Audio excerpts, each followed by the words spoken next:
એટલે પ્રજામત વાળા નેતા નહીં, પાર્ટીના એજન્ડા ઉપર કામ કરી શકે એવો રબર સ્ટેમ્પિયો હોક નેતા જોઈએ છે. અત્યારે અહીંયા હું જ્યાં બેઠો છું દ્વારકામાં, પ્રજામત વાળા નેતા પબુભા વિરમભા માણેક અપક્ષ લડ્યા છે, કોંગ્રેસમાંથી લડ્યા છે, છેલ્લે ભાજપથી લડી રહ્યા છે, 7 ટર્મથી ચૂંટાય છે. હવે બાપુજી કેટલું ચૂંટાશે એ બહુ મોટો પ્રશ્ન છે, કારણ કે અહીંની રાજનીતિ એવી આકાર લઈ રહી છે કે અહીંયા આજ નહીં તો કાલે આહીરો જે રીતના વર્ચસ્વ જમાવી રહ્યા છે ધંધામાં ને બધે, એમાં વાઘેરોનું રાજકારણ ખતમ થઈ જશે. બહુ સ્પષ્ટ વાત છે. એ પ્રજામત ખતમ થશે અને પાર્ટીનો એજન્ડા સર્વોપરી હશે.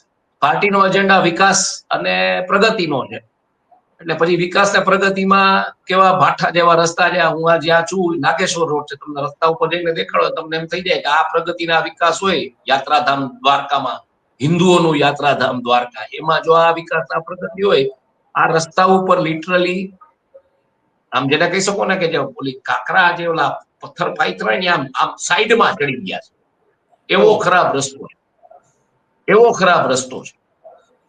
એટલે આમાં પ્રજામતથી ચૂંટાયેલા નેતાઓને કેમ હવે કંટ્રોલમાં લઈ આવવા, એની જગ્યાએ રબર સ્ટેમ્પિયા નેતાઓ કેમ મૂકવા, એટલે આખી આ જે વિનુ શિંગાળાની પ્રતિમાઓની વાત આવી છે, પટેલ સેન્ટિમેન્ટની વાત આવી, એટલે ક્યાંક ટૂંકમાં ક્ષત્રિયોનું વર્ચસ્વ ખતમ કેમ કરવું